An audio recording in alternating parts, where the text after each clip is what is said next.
Okay तो चलिए आज हम लोग नया चैप्टर स्टार्ट कर रहे हैं हाइड्रोकार्बन्स। ठीक है, बहुत ही ज़्यादा इम्पोर्टेंट चैप्टर है ऑर्गेनिक केमिस्ट्री का।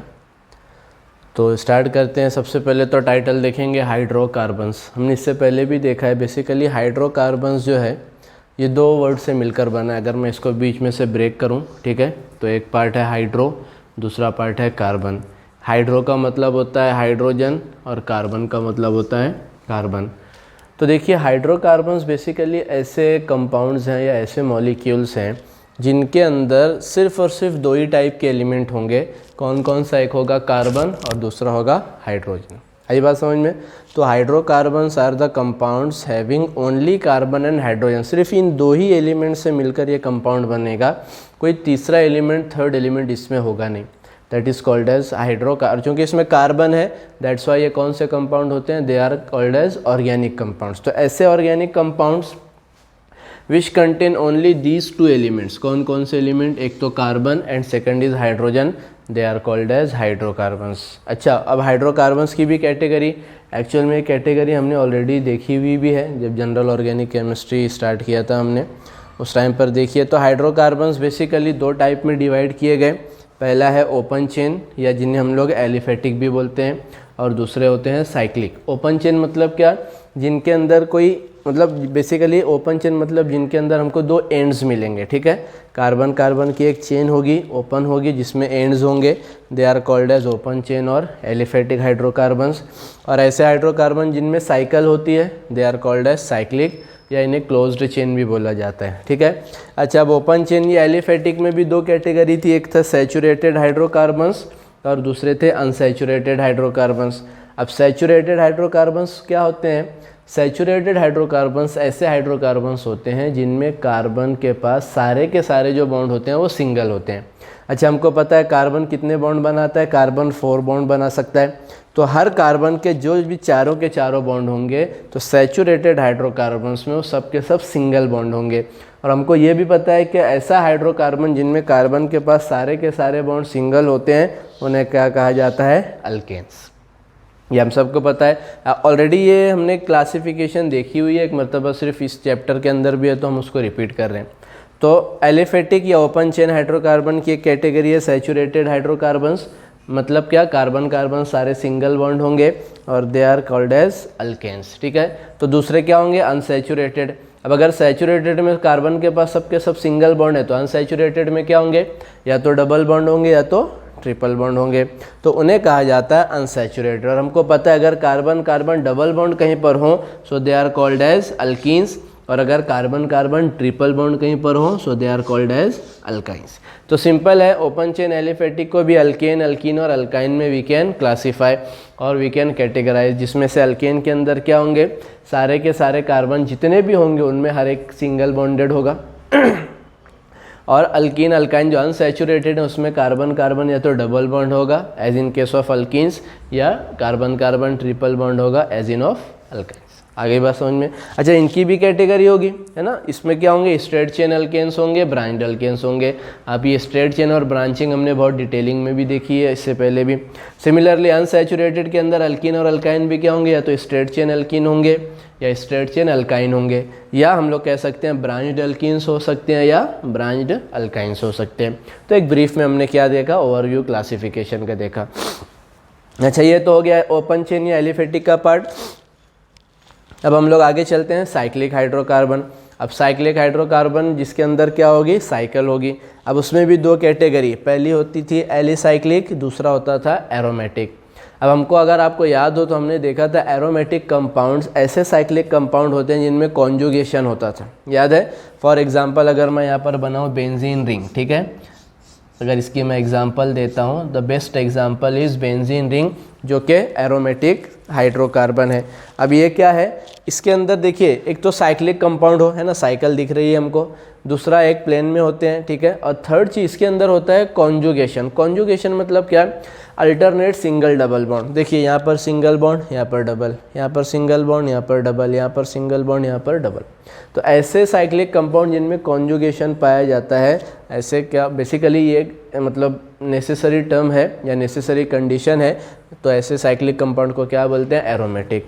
और ऐसे साइक्लिक कंपाउंड जिनमें कॉन्जुगेशन नहीं हो, they are called as alicyclic. For example this compound this is called as cyclobutane.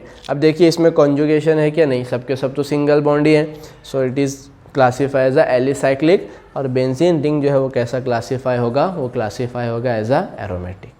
आया समझ में सबको। सो ये एक ओवरव्यू है हमारा हाइड्रोकार्बन्स का, ठीक है। अगर आपको इसका स्क्रीनशॉट लेना है तो स्क्रीनशॉट ले लीजिए, फिर हम लोग आगे के पार्ट की तरफ चलते हैं। ओके, तो चलिए सबसे पहले अब हम लोग स्टडी करेंगे डिटेल में अल्केन्स के बारे में, है ना। तो the very first part in this chapter is we have to study about the alkanes. Now alkanes की सिंपल बेसिक डेफिनेशन क्या हो सकती है, अल्केन्स आर एलिफेटिक। सबसे पहले तो हमने देखा aliphatic open chain, aliphatic and saturated hydrocarbons, ये दो बहुत इंपॉर्टेंट प्रॉपर्टी अल्केन की। अल्केन्स आर एलिफेटिक, सबसे पहले तो ओपन चेन होंगे और सैचुरेटेड होंगे। सैचुरेटेड मतलब क्या, हर मर्तबा कार्बन कार्बन क्या होगा, हमको मिलेगा सिंगल बॉन्ड, ना एक भी कार्बन के पास डबल बॉन्ड होगा, ना किसी कार्बन के पास ट्रिपल बॉन्ड होगा, तो only carbon carbon single bond, that is called as saturated hydrocarbons, ठीक है। Secondly it has general formula, है ना। अल्केन का एक जनरल फार्मूला होता है, हम सबको पता ही है, that is CnH2n+2। Okay, so this is the general formula of alkane. Now n क्या है, एनी नंबर ऑफ कार्बन, है ना। N start from 1 to n is equal to 1 2 3 and so on. अब आप एन की वैल्यू कितनी भी रखिए, उसके हिसाब से हम लोग क्या कर सकते हैं, फार्मूला बना सकते हैं। फॉर एग्जाम्पल अगर मैं एन लेता हूँ 1, तो यहाँ पर n की वैल्यू रखा 1, मतलब एक कार्बन हो गया। तो अब यहाँ पर n1 रखिए, तो 2 × 1 कितना हो गया, 2, 2 + 2 4। इसका मतलब अगर हम लोग n1 रखते हैं, तो अगर कार्बन 1 होगा तो हाइड्रोजन कितने हो जाएंगे, 4 हो जाएंगे, जो हम लोग इस तरीके से लिखते हैं। 1 तो लिखते नहीं, तो डायरेक्टली इसको क्या लिखा जाएगा, CH4, ठीक है। नाउ व्हाट इज CH4, हमको पता है CH4 क्या है, मीथेन है। n की वैल्यू 2 रखिए, यहाँ पर n हो गया 2, तो यहाँ पर 2 × 2 4, 4 + 2 6। तो अगर मैं कार्बन 2 लेता हूँ, इनकी वैल्यू 2 लेता हूँ, तो हाइड्रोजन कितनी आ जाएगी, 6 आ जाएगी। C2H6 ये क्या बन गया, अगला मेंबर बन गया, इथेन बन गया। सिमिलरली N3 रखो, H8 हो जाएगा, N4 रखो, H10 हो जाएगा, एंड सो ऑन। तो हमको क्या मिलेंगे, डिफरेंट मेंबर्स मिलेंगे अल्केन्स के भी, डिफरेंट कार्बन एटम्स। तो this is the general formula for alkane, हम सबको पता है। Now next is alkane exhibit chain isomerism, है ना। अल्केन्स के अंदर जो होता है बेसिकली वो चेन आइसोमेरिज्म पाया जाता है।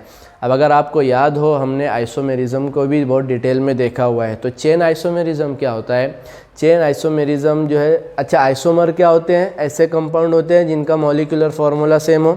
बट चेन आइसोमेरिज्म एक ऐसे टाइप का आइसोमेरिज्म है जिसमें जो कार्बन कार्बन की जो पेरेंट चेन है वो डिफरेंट होती है। फॉर एग्जांपल अगर मैं लेता हूँ 2 अल्केन लेता हूँ, CH3 CH2 CH2 and CH3। देखिए ये सबसे पहले तो देखिए ये क्या है, एक हाइड्रोकार्बन है। कैसे समझ में आया कि ओनली कार्बन और हाइड्रोजन है। दूसरी चीज़ ये कैसा है, ओपन चेन है, एलिफेटिक है और सैचुरेटेड है ना। कहीं पर कार्बन कार्बन डबल या ट्रिपल बॉन्ड दिख रहे हैं, नहीं। तो एलिफेटिक है, सैचुरेटेड है, हाइड्रोकार्बन, इसका मतलब ये क्या हो गया, अल्केन हो गया। अब ये एक अल्केन है। सबसे पहले इसका हम लोग लिखते हैं मॉलिक्यूलर फार्मूला।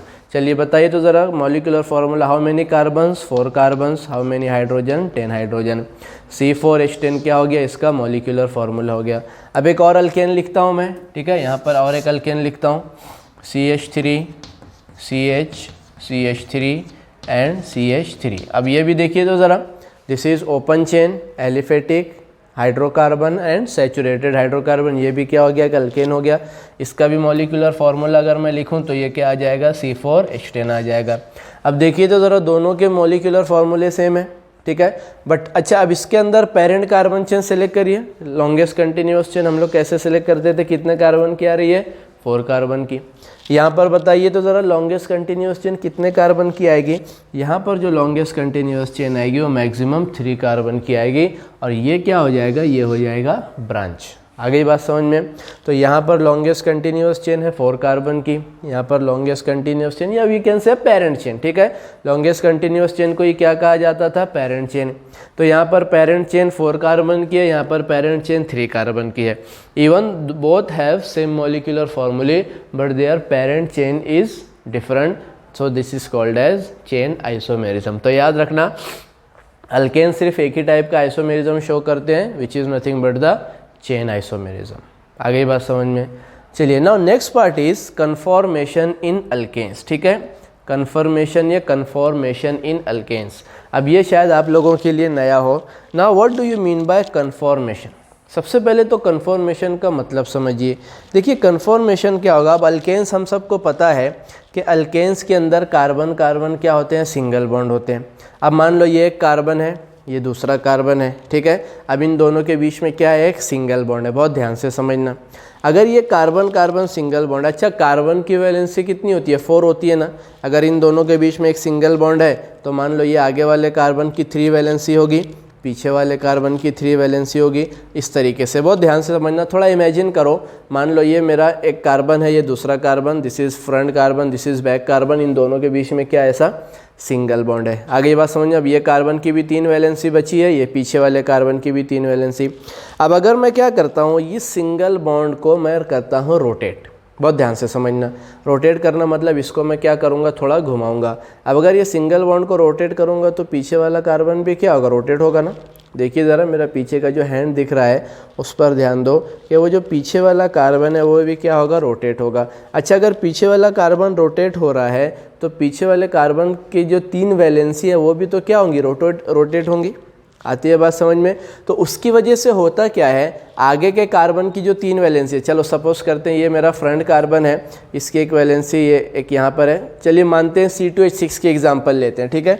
चलिए best and the simplest example is C2H6। कैसे बनेगा C2H6? C2H6 बनेगा CH3, बहुत ध्यान से देखिए, और यहाँ पर बनेगा CH3, ऐसे ही होगा। चलो मानते हैं ये कार्बन नंबर 1 है, ये कार्बन नंबर 2 है।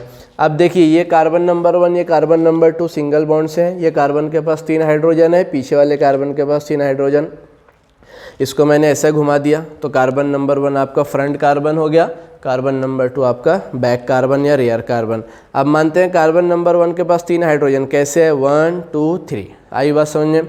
कार्बन नंबर 2 के पास भी 3 हाइड्रोजन, 1 2 3। अब अगर मैं इसको पीछे वाले ये सिंगल बॉन्ड को रोटेट कर रहा हूँ तो क्या होगा, पीछे के कार्बन रोटेट होगा, जिससे क्या होगा, उनकी हाइड्रोजन के पोजीशन भी क्या होती जाएगी, चेंज होती जाएगी। तो देखिए बहुत 360 डिग्री अगर हम लोग इसको रोटेट करेंगे तो 360 पॉसिबल कॉम्बिनेशन बनेंगे। फर्स्ट फॉर एग्जांपल पहले केस में क्या होगा, ये कार्बन की 3 हाइड्रोजन जहाँ पर है, hydrogen number 1 year, hydrogen number 2 year, hydrogen number 3 year. अब अगर मैं पीछे वाले कार्बन की भी जो हाइड्रोजन है बिल्कुल सेम उसके पास ही रखता हूँ, मतलब पहली हाइड्रोजन यहाँ पर, दूसरे हाइड्रोजन यहाँ पर, तीसरे हाइड्रोजन यहाँ पर, तो एक बात बताइए, फ्रंट कार्बन की जो हाइड्रोजन की जो पोजीशन है और जो रेयर कार्बन की जो हाइड्रोजन एटम्स की जो पोजीशन है वो बिल्कुल एक के पीछे एक है ना। यहाँ पर पहले कार्बन के हाइड्रोजन, यहाँ पर दूसरे कार्बन के हाइड्रोजन, यहाँ पर पहले कार्बन के हाइड्रोजन, यहाँ पर दूसरे कार्बन की, यहाँ पर फ्रंट कार्बन के हाइड्रोजन, यहाँ पर रेयर कार्बन की।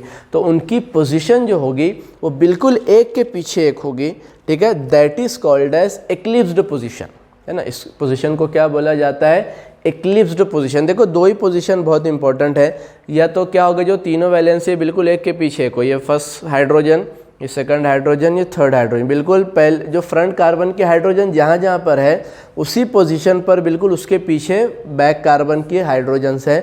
That position is called as eclipsed position. आती है बात समझ में। अच्छा एक्लिप्स तो नाम सुना ही है ना, सोलर एक्लिप्स होता है तो क्या होता है, मून और सन एक ही पोजीशन पर आ जाते हैं, जिससे पीछे वाला आगे वाला जो है वो पीछे वाले को छुपा लेता है। That is called as eclipsed position.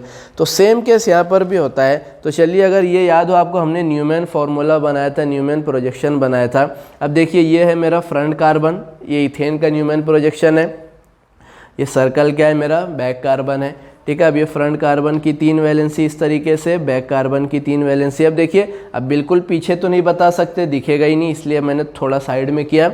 But even तो ये हाइड्रोजन किसकी है, ये फ्रंट कार्बन की है, ये हाइड्रोजन किसकी है, बैक कार्बन की। तो जहाँ पर फ्रंट कार्बन के हाइड्रोजन उसके बिल्कुल पीछे बैक कार्बन के हाइड्रोजन।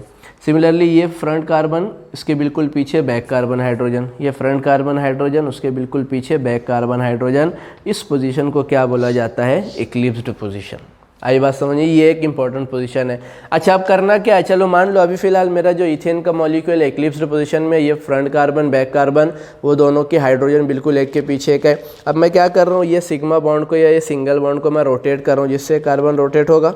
अब अगर ये पीछे वाला कार्बन रोटेट हो रहा है तो देखिए हाइड्रोजन की पोजीशन भी थोड़ी थोड़ी चेंज होती जाएगी ना। तो थोड़ा पहले 1 डिग्री का डिफरेंस, फिर 2 डिग्री का डिफरेंस, फिर 3 डिग्री का डिफरेंस। अच्छा जो फ्रंट कार्बन की जो तीनों के तीनों हाइड्रोजन है वो सब 120 के एंगल पर होगी, एक यहाँ पर, उसका 120 यहाँ पर, उसका 120 यहाँ पर। आई बात समझ में। तो अब देखिए मैं रेयर कार्बन को रोटेट कर रहा हूँ, जिससे उसकी हाइड्रोजन की पोजीशन भी चेंज होते जा रही है। अब एक टाइम ऐसा आएगा कि ये जो रेयर कार्बन की जो हाइड्रोजन है ये फ्रंट कार्बन की 2 हाइड्रोजन के बिल्कुल मिडल में, बिल्कुल सेंटर में आ जाएगी। मतलब क्या, मान लो ये फ्रंट कार्बन की पहली हाइड्रोजन यहाँ है और दूसरी हाइड्रोजन यहाँ है, इन दोनों के बीच का एंगल कितना है, ये 120 डिग्री है। तो जो बैक कार्बन है उसकी हाइड्रोजन इन दोनों के बिल्कुल बीच में होगी। देखो फ्रंट कार्बन की 1 2 हो गई और बैक कार्बन की उसके बिल्कुल पीछे, दोनों को बिल्कुल हाफ एंगल से क्या करेगी, डिवाइड करेगी। तो ये केस देखिए ये वाला है, बहुत ध्यान से समझिए। देखिए ये फ्रंट कार्बन की हाइड्रोजन, ये फ्रंट कार्बन की दूसरी हाइड्रोजन, इन दोनों के बीच का एंगल कितना है, 120। अच्छा ये वाली जो हाइड्रोजन है ये बैक कार्बन की है, ये बिल्कुल कहाँ पर है, इन दोनों के बिल्कुल बीच में है। मतलब अगर मैं इस तरीके से इनको इंटरसेक्ट करूँ तो ये एंगल बनेगा 60 डिग्री, ये एंगल बनेगा 60 डिग्री, है ना, क्योंकि ये दोनों के बीच का एंगल 120 है। तो हाफ से उसको उसने बाइसेक्ट किया तो एक हाफ एंगल 60 है, एक हाफ एंगल 60। सिमिलरली ये वाली जो बैक हाइड्रोजन है ये भी क्या कर रही है, फ्रंट ये जो दोनों फ्रंट कार्बन के हाइड्रोजन है उनको बिल्कुल हाफ उनके बीच में है। सिमिलरली ये वाली जो हाइड्रोजन है रेयर कार्बन की, ये दोनों फ्रंट कार्बन के हाइड्रोजन के बिल्कुल सेंटर में है। तो हुआ क्या, सेकंड पोजीशन में क्या, देखिए बहुत सारी, देखो जब एकदम पीछे थे, जब हम लोग घुमाते घुमाते आए यहाँ पर, तो ये बीच की बहुत सारी पॉसिबिलिटीज़ बनेगी और घुमाते घुमाते ले जाएंगे बीच की। 360 एंगल से घुमा रहे हैं तो 360 डिग्री मिलेगा ना। बट 2 इंपॉर्टेंट पोजीशन हमको ध्यान में रखनी है। पहली कौन सी है, इक्लिप्स्ड, जहाँ पर पहले वाली हाइड्रोजन और दूसरी वाली हाइड्रोजन बिल्कुल एक के पीछे एक थे, that is called as eclipse position. दूसरी पोजीशन है स्टैगर्ड पोजीशन, इसको कहा जाता है स्टैगर्ड। स्टैगर्ड पोजीशन में क्या था कि जहाँ जहाँ पर फ्रंट कार्बन के हाइड्रोजन है उन दोनों के बिल्कुल सेंटर में, बिल्कुल मिडल में रेयर कार्बन के हाइड्रोजन होगी। कैसे हुआ ये, हमने इसको क्या किया, घुमाया, जब घुमाया तो ये पोजीशन आ गई, that is called as staggered position. तो 2 पोजीशन है कॉन्फॉर्मेशन ऑफ अल्केन्स के अंदर, 2 मेन पोजीशन की हमको स्टडी करना होती है। पहली पोजीशन है इक्लिप्स्ड। इक्लिप्स पोजीशन में बिल्कुल एक के पीछे एक जो है बाकी जो कार्बन के वैलेंसीज होती है वो होती हैं। और स्टैगर्ड पोजीशन ऐसी पोजीशन होती है जिसमें फ्रंट कार्बन और बैक कार्बन की जो वैलेंसीज होती हैं, वो जो बैक कार्बन की वैलेंसीज है वो फ्रंट कार्बन की वैलेंसी के बिल्कुल कहाँ पर होती है, मिडल के अंदर होती है। एंगल हो जाता है 60 डिग्री। यहाँ पर एंगल कितना है, 0 डिग्री एंगल, क्योंकि बिल्कुल एक के पीछे एक है। यहाँ पर एंगल कितना है, 60 डिग्री है, क्योंकि बिल्कुल वो बैक वाली जो हाइड्रोजन है बिल्कुल फ्रंट वाली हाइड्रोजन के सेंटर में है। तो ये 2 पोजीशन बनती है और ये टॉपिक को क्या बोला जाता है, कन्फॉर्मेशन इन अल्केन्स। आया समझ में, सिंपल सा टॉपिक है, तो इतना ध्यान में रखिए। ये हो गया अल्केन्स के बारे में। अब नेक्स्ट लेक्चर के अंदर हम लोग जो है अल्केन्स के प्रिपरेशन के बारे में देखेंगे। Thank you.